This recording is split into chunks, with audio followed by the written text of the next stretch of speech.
And the broadcast is live. Phil Tarrant, Tom Panos, Real Estate Exposed. How you going, Tom? Good? I'm good, Phil. How are you? How's your week been, and how's REB's week been? REB's week's always good. There's a lot of headlines floating around at the moment, so go and check out some of the doozy ones there today. Realestatebusiness.com.au. Hey, we're pumped, Tom. We're gearing up. We've got our, as you know, Women in Real Estate Awards Friday, 10th of September. If we're allowed to have more people in there, I reckon it'd be droves. Everyone is pumped. Everyone's excited to get out and start connecting, engaging, and letting their hair down. The timing's perfect as we run into the end of the year. But we also have Tom, and it's the nominations are out now. Get involved. The REB Awards 2022 is on Thursday, the 3rd of March, 2022. And if you want to get involved, go to realestatebusiness.com.au and you can find out how to lodge your nomination to be part of that awards program, Tom, which will be very big in 2022. Is this what's this? The REB Top 100? Is that the one? No, REB Awards, the REB Awards, which is a whole of industry awards program. Big night out in the city. What day's that event? 3rd of March, 2022. That's on a Friday? Thursday night, mate. Thursday night. Yeah. We find that Thursday's the best for real estate agents because if they wake up with a sore head, at least they're doing it on a Friday rather than being on the ground on Saturday. But maybe in time, Tom, one of the things we'll chat about today is we might be, as real estate professionals, working on Sundays moving forward. So maybe a Thursday is probably the right time, or a Friday night. Who knows? But how you going on, mate? What's happening? Well, it's I have to tell you, there are sometimes small elements of COVID and the world we came from. But generally speaking, if you're a Sydney-sider right now, you're doing pretty much everything you did before March 2020.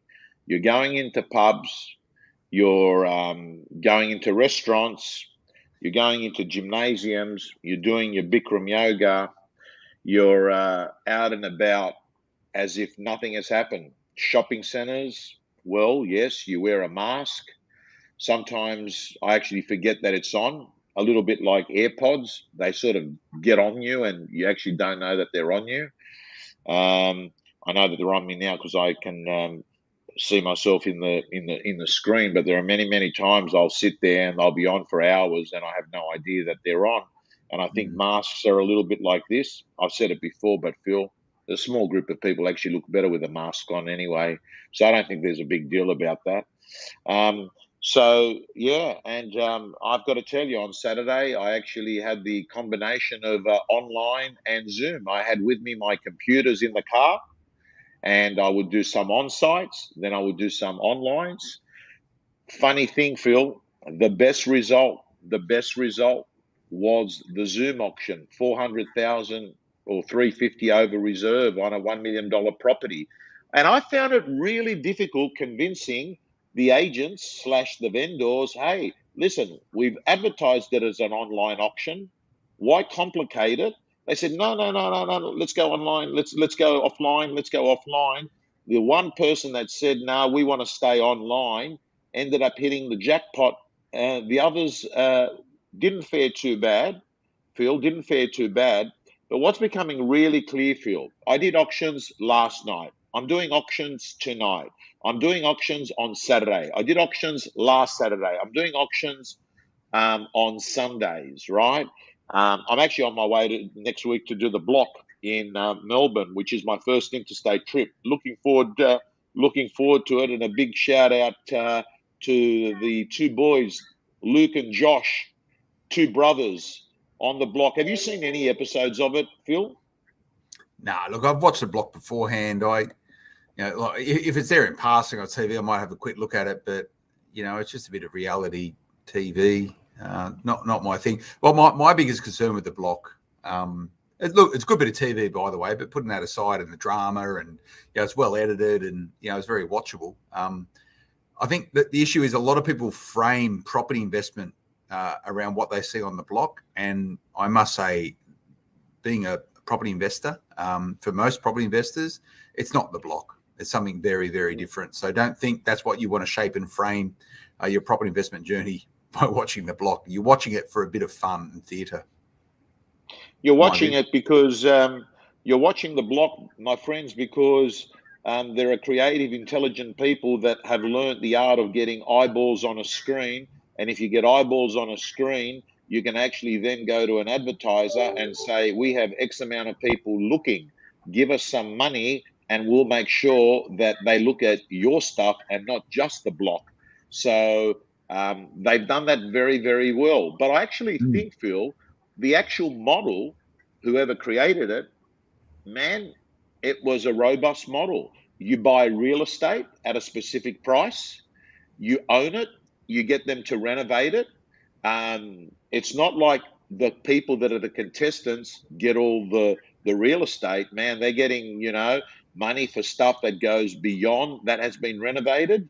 And in the meantime, they create content which is highly viewable for some people, obviously not yourself.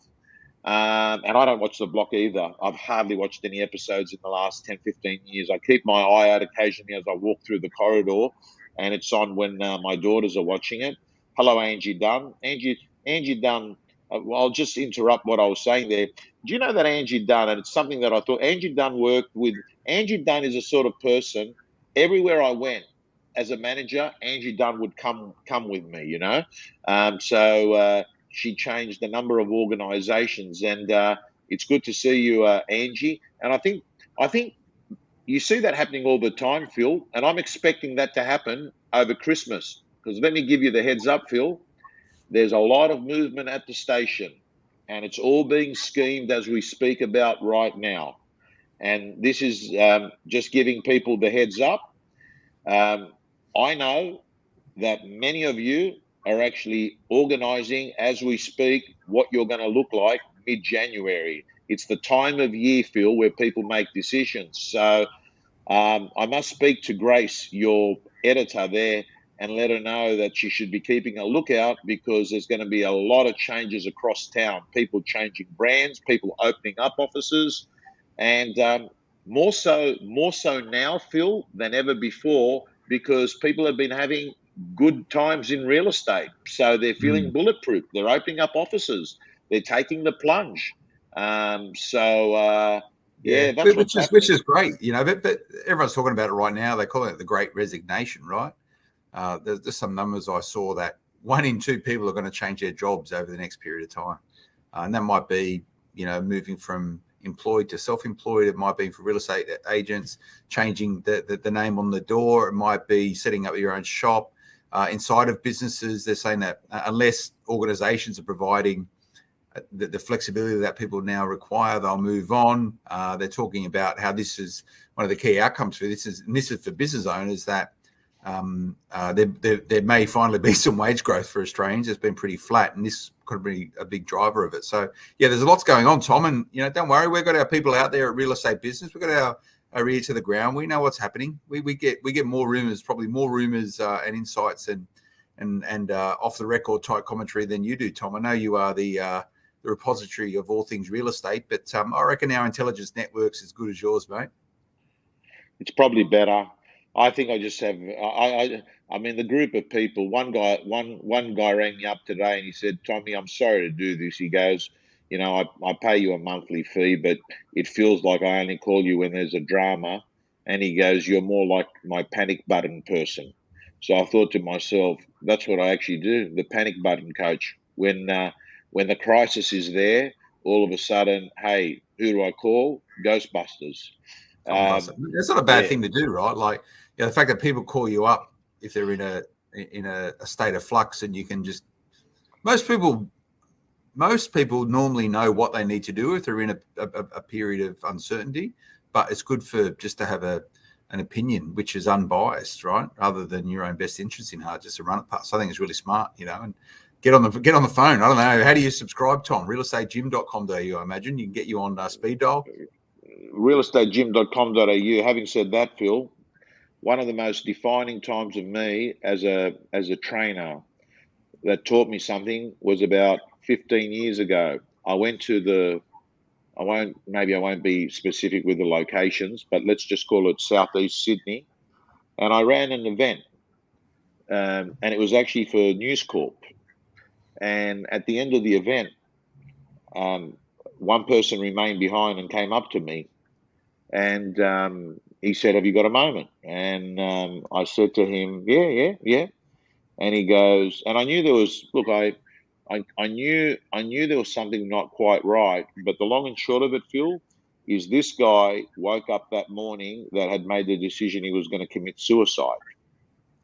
But he's and I got to tell you and our listeners and viewers, he's well and he's doing reasonably okay. I wouldn't call it setting the world on fire, but he's doing reasonably okay many years later.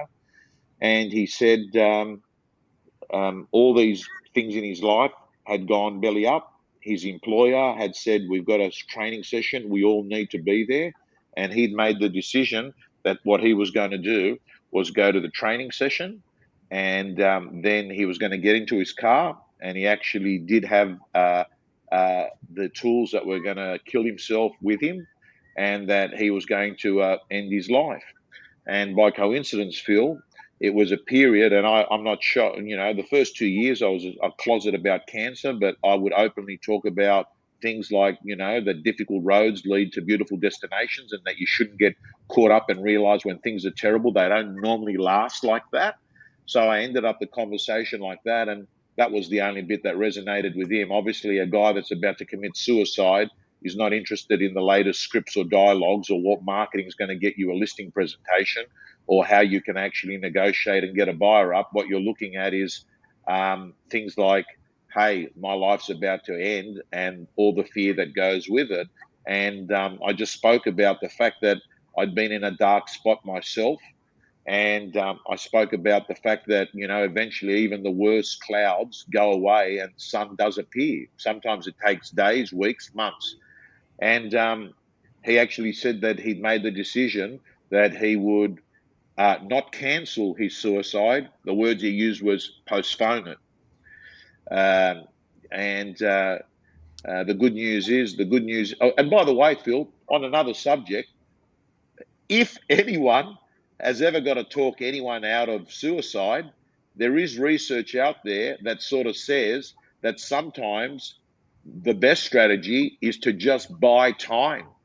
If you buy time, things happen. If you can actually delay the thing from happening on a Wednesday to a Friday, help comes in, people's view changes, family gets involved. And there's a very famous person called the Angel of the Gap. Have you heard of him, Phil? Yeah, I think he passed away recently. Lived up there at the top of the back of Vaucluse there, didn't he? Exactly right. That's the man. And he had a home that was opposite the Gap. And what used to happen is that he would go out and he would make himself a cup of tea and just sit out in his veranda on his old house. And he would often see people come up and actually plan their suicide, jumping off. And for those of you that aren't in Sydney, the Gap is Sydney's most famous suicide spot. And he would casually just walk on over, and he would say, I think his name was Don Ritchie. I think it was Don Ritchie. He'd say, hey, I just live across the road there, and I noticed, you were loitering around here. Is there any way I can help you? And what would often transcend is a conversation, and then he would offer them a cup of tea, and he'd say, let's go and have a cup of tea. I just live over there. They don't know exactly how many suicides he intercepted, right? But it's quite incredible, just the human connection and Don Ritchie saying, how can I help you today? I tell you what, I think it was a godsend to have him end up owning that property. The amount of some things are meant to be, Tom. You can't explain it. But one of the best things we've done as a business this year is that all our sort of senior leadership and managers did mental health first aid training, like proper detailed courses where we had to sort of study for it. We had to do a huge amount of coursework, and then there was a lot of tests and quizzes and stuff to pass through it. And a lot of it, and we sort of had a really good debrief as an organisation subsequent to it. And a lot of it you sort of already know. It's sort of instinctive, how to go about dealing with these type of things. But some of it for me was really enlightening, and I'd like to think I'm a lot more skilled now in just being able to, identify when some sort of intervention might need to take place and what to do about it. And it sounds like the angel of the gap. That it sounds like he's written the rule book. He's written the textbook on how to effectively deal with these type of things. And I absolutely encourage anyone to go and do the same.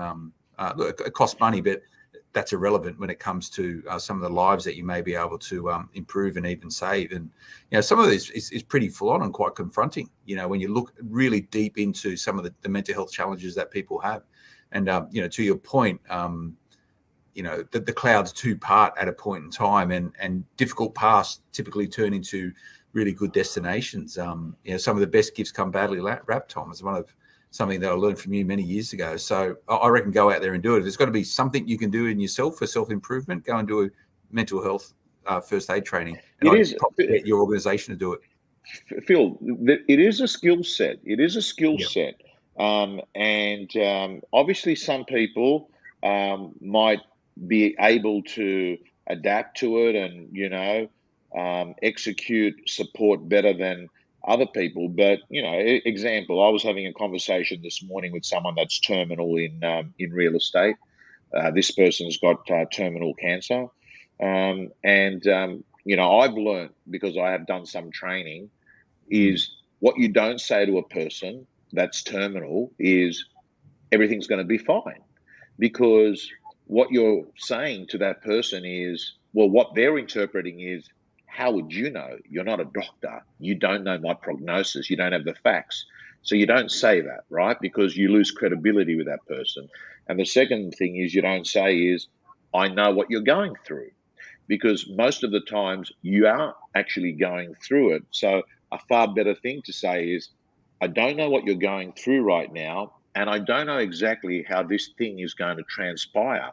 But what you need to know is that I'm in your corner. And I'll be thinking of you, and I'm here, whether it's a practical thing to do or an emotional thing. You can rely on me, right? That is a far better thing to say to someone that is terminal than sort of saying, no, you'll be okay. My uncle had cancer and he got over it. Well, hello, what cancer is it? What stage is it? Where has it progressed, right? What has the doctor said? And why does your view be more important than the view of a specialist, right?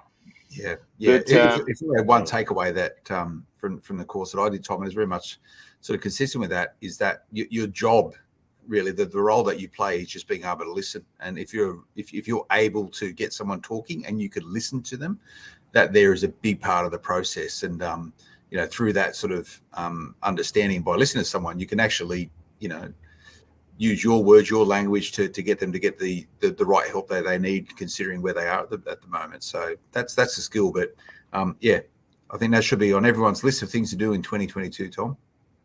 Okay. Now, Phil, I want to talk on the subject of post-COVID. We talked about it last week. DocuSign, lots of different technology, software and applications that agents have adopted, the hybrid auctions. But one of the things I've noticed is that we've learned to throw the rule book out the window.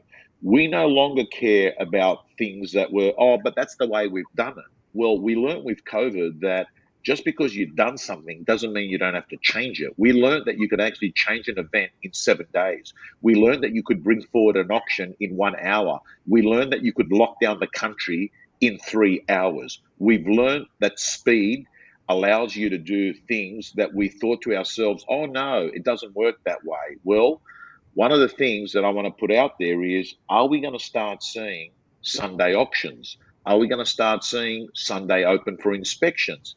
Are we going to start working with the consumer in mind and work backwards? You said to me off camera, Phil, like Saturdays, it's funny because on the one hand, it's Super Saturday, open house day, auction day. But for many families, Saturday is chaos between sport and shopping and everything else that goes on.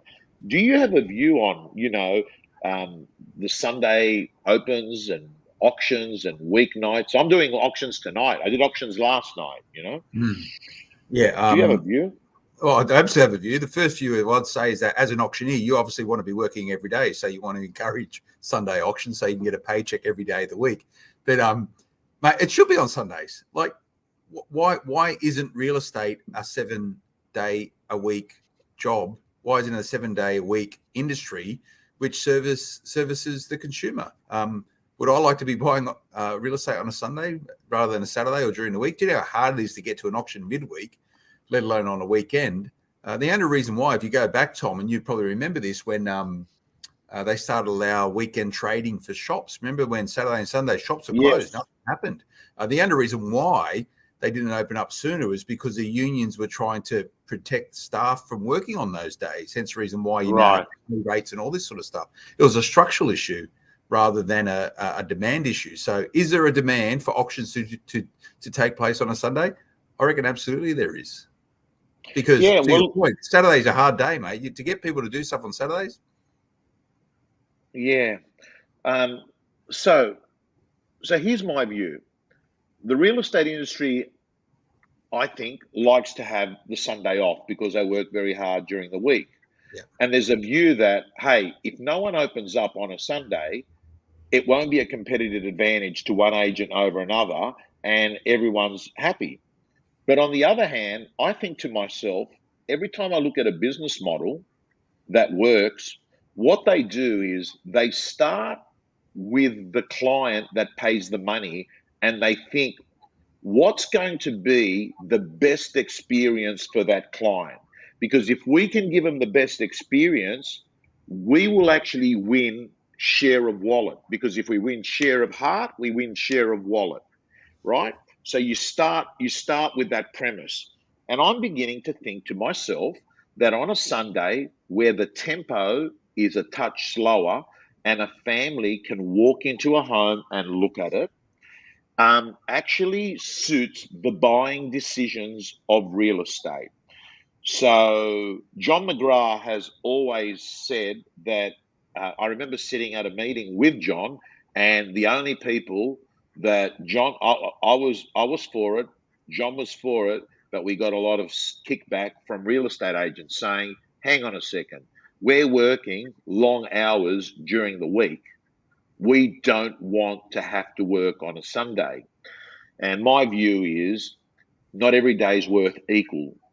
A Tuesday and Wednesday, you might work it, but the value of those 2 days might not be the value of a Saturday, Sunday.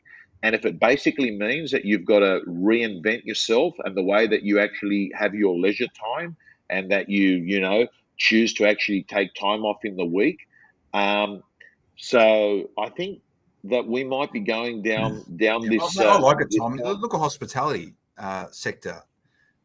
Hospitality sector, yeah, it's a 7-day a week industry, but most people in hospitality work between Wednesday and Sunday. Monday and Tuesday are off because there is not a big appetite for hospitality during those periods. The same thing should apply for real estate. Absolutely. I completely agree with you. And, these service-based industries, are you going to start seeing lawyers work on Saturday and Sunday? Are you going to start seeing accountants work on Saturday and Sunday? If there is a demand, I think demand should always trump the personal preferences of the people inside of it. You can do anything now. You can do your banking on a Saturday and a Sunday because it's all accessible via the internet, where once upon a time you couldn't do any banking on the weekend because bank branches were only open between 10 and 4:30 every single day. You can buy anything you want any time of the week, any time of the day, 24 hours a day now. So this is the way the world's going. Technology is enabling this. It's enabling the capabilities around it. And let's be clear, maybe that's what Zoom is for real estate at the moment in auctions. Maybe that is the enabler for changing the way in which auctions happen. To your point, Tom, and what'd you go 30% over reserve on an online auction? See, there's something, mate. There's something wrong there. That's a lot over. Was that under marketed, underpriced? Is it just the? I don't want to have a chat to you about stock levels rising because. Are you going to be able to retain these sort of these prices over reserve, considering the amount of stock, which, from what I understand, is flooding back on market, Tom? The word flooding is one of the reasons why we're having the conversation about weekend auctions and weekdays is because of the stock levels. at levels that we have not seen. Now, I've got to tell you, I'm surprised at how strong prices has held up, Phil, because whenever you see an oversupply of listings come in at the one time, you normally see the absorption rate change, clearance rates drop, you see days on market expand, and I haven't seen that. I mean, prices are still strong. Having said that, I did 20 auctions on Saturday, and out of the 20, 11 sold out of 15 on Saturday, and one sold out of 5 on the Sunday. So that's 12 out of, 12 out of 20, right? 12 out of 20, which is not 80%. I think that's lower. But the prices are good. Stock levels are, and let's be clear, I think it's not an economic thing with the listings. I think what it is that there was a lot of people that waited to the end of the lockdowns to put their properties on the market. So this coincides with the opening up of open for inspections, on-site auctions, and people moving within more than 5 kilometres. I think stock levels are going to sort of normalise as time goes by. But Phil, there's nothing to indicate that the marketplace has dropped. I'm keeping an eye out on APRA and what had happened with that, but it appears that most of the buyers that are operating in the marketplace at the moment are people that had approvals done prior to the APRA decision, right?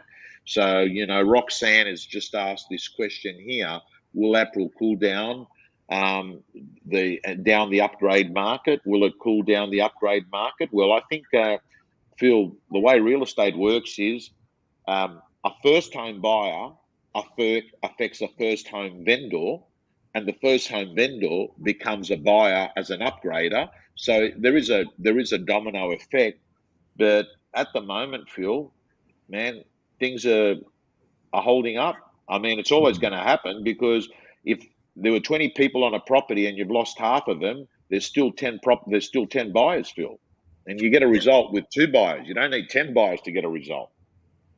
Yeah, and I look forward to watching out how this plays for the rest of the year, Tom. What is it, sort of 8 weeks to Christmas now? So it's going to be a lot. It's going to happen in real estate. And I think people are going to be selling property all the way up to the 24th of December, no doubt, because of the demand in the market. Are you finding, what do people like at a on-site auction, Tom? Are people sort of weird about personal distancing, physical distancing? Are people sort of getting involved? They're packing in. Any concerns at all? Lots of masks, even though you don't have to in an external auction. Is that harder to get a read on it? Because as an auctioneer, you can't really read the play as well. Because I know you're a big school, a big student of what do you call it, non-verbal communication. Very, very.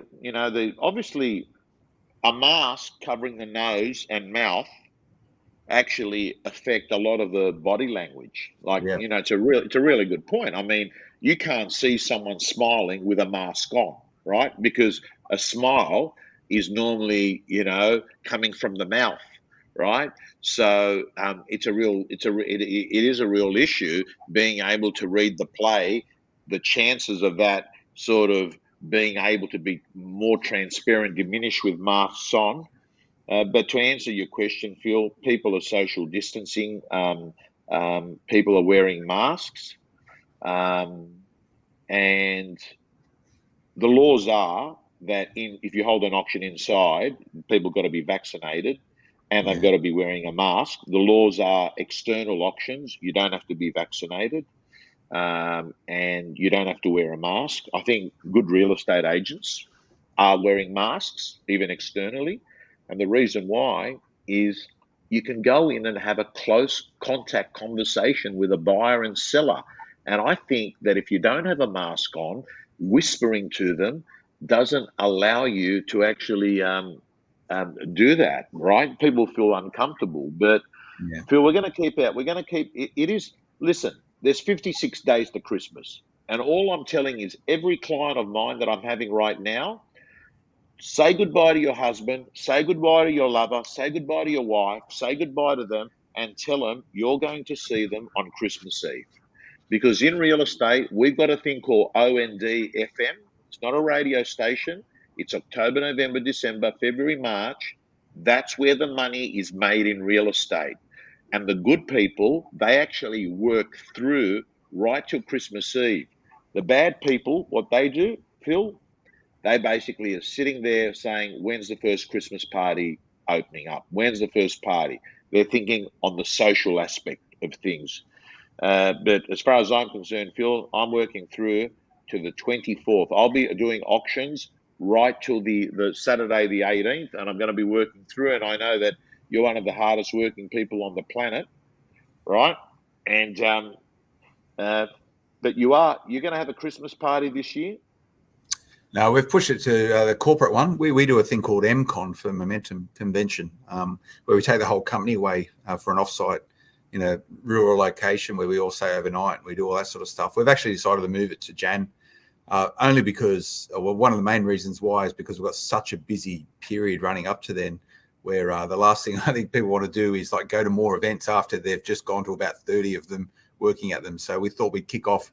We're going to do that for the Monday and Tuesday before Australia Day to get the team together and reconnect and re-engage for next year. So that's our Christmas party. We'll do some of the more localized stuff. The teams will get together for maybe a couple of drinks and a good feed. But yeah, me and you need to do our Christmas party, Tom. Property Christmas party. Yeah, we'll do that. We might actually we might do a show together when me and you together with a glass of wine or a glass of Canadian Club Dry. Or a beer. We'll do it together. I'm looking forward Let's do that. I'm looking forward to that, Phil. I've started being a little bit more social, but Phil, it's always a pleasure. I'm really looking forward to that first RE. I'm really looking forward to the REB Women's Night. Right, yeah. First time out, dressed up. Is it a black tie event? Black tie. But Phil, can I ask you?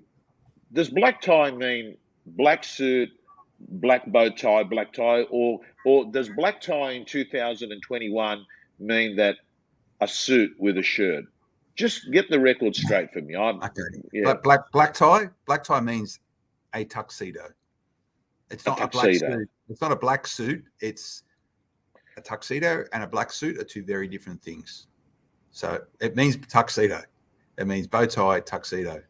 Is what black tie means. And the equivalent for the ladies for black tie would be, sort of cocktail or ball gown type of thing. It depends sort of what the event is, but that's pretty much black tie or black tie equivalent for the ladies. Okay. Phil, mate, Google what is a tuxedo and they'll help you out. Okay. All right, mate. I'll go. I know you're a snappy dresser. You always like to be on cue, so. Yeah, black tuxedo. We're talking about the vest and the bow tie. You can go to town and have a vest or a cummerbund or suspenders, whatever. You can accessorize in different ways. I'm not a fashion expert, but nice polish, nice shiny black shoes. There you go, paint leather shoes. Yeah, the whole kit and caboodle, mate. Dress up. And to be fair, Tom, this is going to be when most teams these days are going to be getting together because they're so busy working. They'll see each other at the REB Women in Real Estate Awards on Friday, the 10th of December. All righty, Phil Tarrant, REB and Real Estate Gym coming together every week, giving you Real Estate Exposed. Love to know. Sunday auctions. You're going to be able to post in our Facebook, both on the REB and the Tom Panos Facebook pages. Love to get your views on whether you believe open for inspections on Sundays. I can pretty much tell you, if I opened up a real estate office myself, I'd be looking for competitive advantage. Well, maybe, mate. Maybe this is our opportunity, Tom, to create Sunday being a time of real estate. You can send your hate mail to Tom if you want your Sunday off, but it's the future. All I get asked on a Sunday, Phil, is what happened with real estate. I'm telling you, Sunday day, everyone is just obsessed with what's the clearance rate, what's sold, what did that go for, right? What was is the market still good? It's the talk of the town on a Sunday morning. Maybe we do a Sunday real estate show. All righty, Phil. See you, Signing off, everyone. Have a great week.